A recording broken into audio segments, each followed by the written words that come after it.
What's left on your agenda? I'm thinking of writing a book about intellectuals.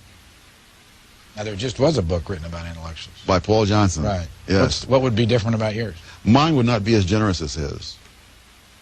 You don't like intellectuals? Oh, I think they're funny in some ways.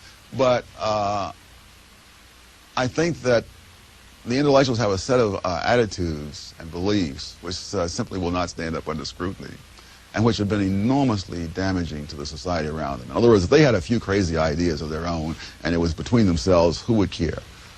But that many of these ideas, and I think the preferential policies thing is just one of those ideas. I think environmentalism is one of the others, that an enormous sacrifice of the resources, of the well-being of other members of society and so forth are made in order that a little handful of people can feel especially noble and especially wise.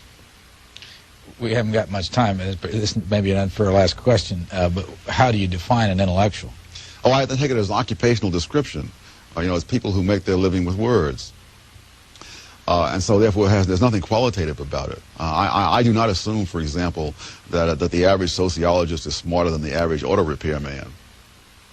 So there's not an honorific term. It's simply a job description, the way you would describe an accountant or a policeman or anything else.